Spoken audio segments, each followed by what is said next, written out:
Raman sir, இவ்வளவு பிரச்சனைகள், இவ்வளவு எல்லா மாநிலங்கள்லையும் பாஜக நுழைய முடியுது, தமிழ்நாடால முடியலை, தமிழ்நாட்டுக்குள்ளே வர முடியலை. இதை தாண்டி அமித்ஷா என்ன வியூகம் தான் வச்சிருக்கிறாரு உள்ளே வர்றதுக்கு? அதாவது முதல்ல வந்து அண்ணன் ரவீந்திரன் துரைசாமி தமிழ்நாடு பாஜக கட்சியுடைய ஆரம்ப நிலைப்பாடு, இலா கணேசன், தமிழிசை சவுந்தரராஜன் அந்த இதெல்லாம் சொன்னார். அண்ணன் நிறைய கருத்துக்களை பார்த்தீங்கன்னா நான் நினைக்கிறேன் வரும்போது தேவப்பர்சனம் ஏதாவது கேட்டுக்கிட்டு அண்ணன் வந்து அரங்கத்தில் வந்திருக்காரோன்னு எனக்குள்ள ஒரு அச்சம் இருக்குது. அதனால அந்த அரங்கத்தில் சொல்லியிருக்கிறேன் வந்து. ஏன்னா தமிழிசை நீங்க கேட்டுட்டு வந்தீங்களா சார்? ஆமாம், இல்லை அவர் கேட்டு வந்திருப்பாரோன்னு மனசில் ஒரு எண்ணம் இருக்குது எனக்கு மனசுக்குள்ள. அதை தான் சொல்கிறேன் வந்து. ஏன்னா நிறைய விஷயங்கள் அவங்க சொல்கிறாங்க. ஆனால் தமிழ்நாட்டை பொறுத்த வரைக்கும் தமிழிசை சவுந்தரராஜன் அவர்கள் பிஜேபியில் வரும்போது மாநில மருத்துவமனை தலைவராக தான் அவங்களை நியமித்தாங்க. அப்படி இருக்கின்ற போது இலா கணேசன் அவர்களால் தான் மாநில தலைவராக ரெகனைசேஷன் செய்யப்பட்டது. எங்களுக்கு நாங்கள் ஆர்எஸ்எஸ்ல நாங்கள் இருக்கல, எங்களுக்கு அந்த தகவலை உங்கள்கிட்ட சொல்கிறேன். அப்புறம் அண்ணாமலை அவர்களை பற்றி சொன்னாங்க. அண்ணாமலை வந்து அவர் சொன்னது உண்மைதான். அண்ணாமலை வருகைக்கு பிறகு தான் தமிழ்நாட்டில் இளம் தலைமுறையுடைய ஒரு மிகப்பெரிய எழுச்சி பாஜக வித்திட்டது. அதை வந்து அண்ணன் சொல்றதை மறுக்க முடியாது. இன்னைக்கு முதலமைச்சருக்கு வந்து பாஜக மேலே ஏன் இவ்வளோ சொல்கிறாருன்னா, இந்த ஆட்சி மீது கடுக்கடுக்கான ஊழல், நேரு மீது ஊழல், இடி மீது ஊழல், வேலை நியமனத்தில் ஊழல், இப்படி பல்வேறு இடியுடைய விளக்கங்கள் கேட்கும்போது காவல்துறைக்கும் பல் சொல்ல முடியல, சீஃப் செக்ரட்டரியும் பல் சொல்ல முடியல. ஏன்னா தமிழ்நாடு அரசு 3 வகையான 3D அரசு. இந்த அரசு 3 வகையான ஆட்சி நடக்கின்றது. ஆட்சியில் வரும்போது மக்களை ஏமாற்றி கொண்டு திட்டங்களை அறிவித்து சொல்லாத வாக்குறுதிலாம் சொல்லிக்கொண்டு மக்களை ஏமாற்றிய இந்த அரசு ஆட்சியில் வந்தோடனே ஒரு ஆட்சி நிர்வாகம் குடும்பத்திற்காகவும், இன்னொரு ஆட்சி நிர்வாகம் இந்த ஆட்சி குடும்பத்துக்கு அமைச்சர்களுடைய இதற்காகவும், அடுத்த 3வது கட்டத்தில் பார்த்தீங்கன்னா அரசு துறை அதிகாரிகளை வைத்து தான் மக்களுக்கான திட்டப்பணிகள் என்று ஏமாற்றிக் கொள்கின்றார்கள். ஆகவே 2026 இந்த ஆட்சி நீடிக்காது என்ற நிலைப்பாடு இருக்கின்ற காரணத்தினால்தான் பிஜேபி மீது ஏன் இவ்வளவு பிரச்சாரம் செய்கின்றால் சிறுபான்மை மக்களுடைய வாக்குகளை பெற வேண்டும் என்ற ஒற்றை இலக்கு நோக்கி தான் திமுக பிரச்சாரம் செய்கின்றது. நாங்கள் சங்கி படைகளை வந்தாலும் கூட ஒன்று சொல்ல முடியாது. அது ஒரு ஆடட் அட்வான்டேஜ் தானே சார்? ஆடட் அட்வான்டேஜ் தானே இது சிறுபான்மை ஓட்டு. சார், சிறுபான்மை மக்களுடைய ஓட்டுகள் தமிழ்நாட்டில் திமுக என்ன நினைக்குதுன்னா, நமக்கு இப்போ இந்த கண்டிஷன் விஜயுடைய வருகை பெரிய பிரச்சனையாக இருக்குது. ஏன்னா விஜய் வருகையினால் தென் மாவட்ட அண்ணன் ரவீந்திரன் துரைசாமி தெரியும், டிஎஸ் மணிக்கும் தெரியும், தென் மாவட்டத்தில் கன்னியாகுமரி மாவட்டம், தென்காசி, தூத்துக்குடி மாவட்டத்தில் கடலோர வாழும் மக்கள் வந்து பெரும்பாலும் பெர்னாண்டோ சமுதாயத்து மக்கள். அந்த மக்கள் முழுவதும் ரோமன் கத்தோலிக்கு. இல்ல நான் அவர்கள் கேட்கிறேன் சார், பாஜக அதிமுக கூட இருக்கிறதுனால சிறுபான்மை ஓட்டு அதிமுகவுக்கு போகாது இல்ல, அது நீங்க ஒத்துக்கிறீங்களா? அது போகாதுதான். ஆமா, அது போகாது. இந்த வாக்குல சிறுபான்மை மக்களுடைய வாக்குகளை கவர வேண்டும் என்று திமுக ஒரு டெக்னிக்கல் சார். அப்போ அவங்க கேம் அப்படிங்கிறது 80% வாக்கு வங்கியில இருந்து ஆரம்பிக்கவே செய்யறாங்க சார். திமுக ஒரு விஷயம் சார், நீங்க இதே வாக்கு அண்ணன் தியாகவண்ணன் சொன்னாரு தமிழ்நாட்டில் பாஜக வரக்கூடாது. அண்ணன் டிஎஸ் சொன்னாரு தமிழ்நாட்டில் பாஜக கால் ஊனதுக்கு மக்கள் விரும்பல, அதை வந்து திமுக விரும்பலன்னு பல கருத்துக்கள் சொல்றாங்க. நீங்க ரவீந்திரன் சார் சொல்றாங்க அதுக்கு பாஜக எந்த வியூகமும் இல்ல. இருக்கு சார், இருக்கு சார். தமிழ்நாட்டுல அப்படி எந்த வரலாற்று மாற்றத்தையும் செய்யல சார். அதாவது இருக்கு சார். அதாவது திரிபுரா மாநிலத்தில் கம்யூனிஸ்ட் கட்சி இருந்தது. இன்னைக்கு பிஜேபி கையகப்படுத்திருக்குதா இல்லையா? மேற்கு வங்காளத்தில் என்ன நிலைமை? இன்னைக்கு பிஜேபி நெருங்கிட்டு இருக்கு சார் ஆட்சிக்கு. கேரளா மாநிலத்தில் பரசுராமரின் தேசமான கேரளா மாநிலத்தில் கம்யூனிஸ்டும் திமுகவும் வந்து கம்யூனிஸ்டும் காங்கிரஸும் கீரிம்பாம இருக்கிறாங்க. ஆனா இந்தியா கூட்டணி தேசத்தில் பேசுறாங்க. அங்கே கிறிஸ்தவர்களும் இஸ்லாமியர்களும் இந்துக்களும் ஈக்குவலா இருந்தாங்க. மாநகராட்சியா பாஜக கைப்பற்றது எப்படி சார் சொல்லுங்க? இது வீகமா இல்லையா? சார் அது ஆர்எஸ்எஸ் நிலைப்பாடு சார். பணிகள் செய்யறாங்க. பிஜேபி நிற்கிற அந்த உள்ளாட்சி மன்ற தேர்தலில் பல இடங்களில் இஸ்லாமிய வேட்பாளர்கள் வெற்றி பெற்றிருக்காங்க, கிறிஸ்தவ வேட்பாளர்கள் வெற்றி பெற்றிருக்காங்க. தமிழ்நாட்டில் 2026 ஆர்எஸ்எஸ் இயக்கத்தின் மிகப்பெரிய வெற்றி பெறுவோம் சார். ஒரு கருத்து இருக்கு, தமிழ்நாட்டுக்குள்ள ஆர்எஸ்எஸ் அமைப்பே சரியாக வேலை செய்யல அப்படின்னு. நாகர்கோவிலில் 2021 சட்டமன்ற தேர்தலில் ஒரு மாடல் ரோலா நீங்க பாத்தீங்கன்னா, நாகர்கோவில் கன்னியாகுமரி மட்டுமே ஆர்எஸ்எஸ் மாடலா காட்டாதீங்க. தமிழ்நாடு எம்ஆர் காந்தியுடைய வெற்றி முழுக்க ஆர்எஸ்எஸ் உடைய கட்டமைப்பு தான் அவர் அங்க வெற்றி பெற்றாங்க. இல்லாட்டி அங்க வெற்றி பெற்றுக்க முடியாது. அதே நேரத்தில் மற்ற 3 தொகுதியில் அதிமுக ஆதரவு தான் வெற்றி பெற்றுக்கிறாங்க. ஆனா அன்னைக்குள்ள நிலைப்பாடு என்பது வேறு. இன்னைக்கு தமிழ்நாட்டில் வந்து பீகார் மாநிலத்தின் ஃபார்முலா எடுக்கிறோம், கேரளா மாநில உள்ளாட்சி மன்றத்தில் உங்ககிட்ட ஒண்ணு கேட்கிறேன். மகாராஷ்டிரா வேலை பார்த்த மாதிரி ராஜஸ்தான்ல, ஒடிசால, பீகார்ல, உத்தரப்பிரதேசத்துல வேலை செஞ்ச மாதிரி ஆர்எஸ்எஸ் தமிழ்நாட்டில் வேலை செய்தா? நீங்க ஓப்பனா சொல்லுங்க சார். ஒரு விஷயம் சார், ஆர்எஸ்எஸ் இயக்கம் வந்து நீங்க நினைக்க மாதிரி அது வந்து அதாவது ஆயுர்வேதிக் ட்ரீட்மெண்ட் மாதிரி. நீங்க சொல்றது அலோபதி ட்ரீட்மெண்ட் எதிர்பார்க்குறீங்க. ஆர்எஸ்எஸ் இயக்கம் அந்த மாதிரி ஒருபோதும் பண்ற கிடையாது. இங்க என்ன பிரச்சனைகள் அடிப்படை, ஏன்னா தமிழ்நாட்டை பொறுத்த வரைக்கும் இந்துக்களை ஜாதியாலும் மொழியாலும் மதத்திலும் பிரிச்சிருக்க திமுக. திமுக வந்து தமிழ்நாட்டு இந்துக்களை அதிமுகவை நம்பி பாஜக இருக்கிறது, கொடுக்கிற இடங்களை பெற்றுக்கொள்ளலாம் அப்படின்னா பாஜகவுக்கு அந்த ஸ்கோப் இல்ல, ஆர்எஸ்எஸ்க்கு தமிழ்நாட்டுல ஸ்கோப் இல்ல. தமிழ்நாட்டை பொறுத்த வரைக்கும் பிஜேபி அமித்ஷா ஒத்துக்கிறாரு.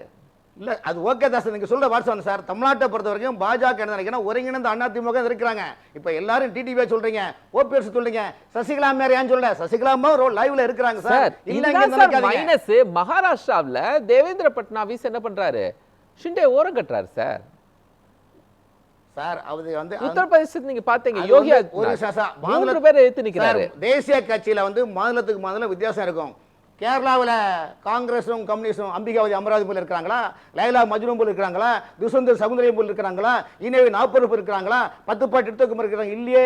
அங்க கீரி மாமன் தானே முட்டிட்டு இருக்கிறாங்க. ஆனா தேசிய அளவில் நாங்க உத்தரப்பிரதேசத்துல யோகி ஆதித்யநாத் 3 பேர் எடுத்து நிக்கிறாரு. அகிலேஷ் யாதவ், மாயாவதி, காங்கிரஸ். அகிலேஷ் கேடர் ஸ்ட்ராங்கா இருக்காங்க, ஆர்கனைசேஷன் ஸ்ட்ராங்கா இருக்கு. இங்க கேடர்ஸ் இல்லங்கறேன், அது நீங்க ஒத்துக்கறீங்களா? சார் உத்தரப்பிரதேச மாநிலத்துல உங்களுக்கு பிஜேபிக்கு பெரும்பாலும் 80% இந்துக்கள் தான் வாக்களிக்கிறாங்க. இன்னைக்கு பீகார் மாநிலத்தை பொறுத்த வரைக்கும் சிறுபான்மை மக்கள் வாக்களிச்சிருக்காங்க. மகாராஷ்டிரா அரசியல் என்பது வேறு, பீகார் அரசியல் என்பது வேறு. தமிழ்நாட்டு அரசில் திராவிட கட்சிகள் இங்க வந்து 80% நாத்திக விதை விதைத்துள்ளார்கள். இந்துத்துவம் 80% இல்ல சார். சார் இருக்கிறாங்க சார். இங்க வந்து ஒரு யாருக்கு வாக்களிக்கிறாங்க? இங்க திராவிட முன்னேற்ற கழகத்தினுடைய இயக்கம் வந்து மிகப்பெரிய ஜாதியாலும் மொழியாலும் மதத்தாலும் பிளவுபடுத்தி மக்களை இப்படி திசை மாதிரி வாழ்ந்த பட்ட மாதிரி ஆக்கி வச்சிருக்காங்க. இந்த கட்டமைப்பு உருவாக்குது. இனிமேல் தான் கொஞ்சம் தான் பண்ணிரும். கொஞ்சம் தான் பண்ணும்போது தான், அதாவது 2026 நீங்க பாருங்க திமுக ஆட்சி இருக்காது சார். எந்த அதுக்காக அமித்ஷா வந்து கொண்டிருக்கிறார், வேல் மீது வந்து கொண்டார். அது சிக்கந்தர் மலையை பரன்குண்ட மலையாக வியூகம் என்னன்னு கேட்கிறேன் சார். வியூகம் என்பது கண்டிப்பாக நல்ல பாருங்க, 3 பியூஷ் கோயல் தலைமையில் கமிட்டி போட்டுக்கிறாங்க. தமிழ்நாடு முழுவதும் அதிமுக ஒருங்கிணைக்காத கட்டமைப்பை பிஜேபி மேற்கொண்டு வருகின்றது. ஆகவே அண்ணன் ரவீந்திரன் துரைசாமி எதிர்பார்த்து போலையும், அண்ணன் டிஎஸ் மணி எதிர்பார்த்து போலையும், அண்ணன் தியாகராஜன் எதிர்பார்த்து போலையும் நிச்சயமாக இந்த தேர்தலில் திமுக ஆட்சி இங்க வராது சார். நிச்சயமாக அதிமுக ஆட்சி அமையும். திருப்பரங்குன்ற விவகாரம் தீப பிரச்சனை நடக்கும் போது முதலமைச்சர் ஸ்டாலின் சொல்றாரு, உங்களுக்கு மெட்ரோ வேணுமா, டேஷ் அரசியல் வேணுமான்னு ஒரே அடியா அதை அடிச்சு முடிச்சிடுறாரு. இல்ல இது ஏன்னா கொங்கு மண்டலம் கோயம்புத்தூர்ல திமுக ஓட் பேங்கே இல்ல, போகாத ஊர்ல வெளி தேடுது திமுக. அதாவது தப்பான எஸ்டிமேட்டை பத்தி பேசுறேன், நீங்க கொங்கு பத்தி பேசுறீங்க. ஆமா சார், கோயம்புத்தூர்லயும் மதுரையிலும் தப்பான எஸ்டிமேட்டை கொண்டு போட்டு நீ கூடுன்னு சொன்னா எப்படி எதனா பில்டிங் அப்ரூவ் வாங்குறதா, இல்ல டிடிசி வாப்படா, இல்ல சிஎம்டி அப்படா, ஐயா கையெழுத்து போடுங்கன்னு சொல்லுது. அப்ப யாரை ஏமாத்துறீங்க நீங்க? ஓட்டு வங்கிக்காக மக்களை தான் நீங்க ஏமாத்துறீங்க. அப்ப நம்ம அப்ப நீங்க கொடுக்கும் போதெல்லாம் கூட்டம் நல்லவங்களா சொல்லுங்க. மத அரசியலை நீங்க கையில எடுக்கிறீங்க, அது ஒரு வேற ஒரு பிரிவினை உருவாக்குது. அப்போ அது உங்களுக்கு எதிரான ஒரு நிலைப்பாட்டை உருவாக்குறாங்க. அப்ப திமுக என்ன பண்ணுது? மத அரசியலை திமுக என்ன பண்ணுது? திமுக சொல்லக்கூடிய சார் சிறுபான்மை மக்கள் சொல்லி தானே ஓட்டை பிரிச்சு வாங்குறீங்க.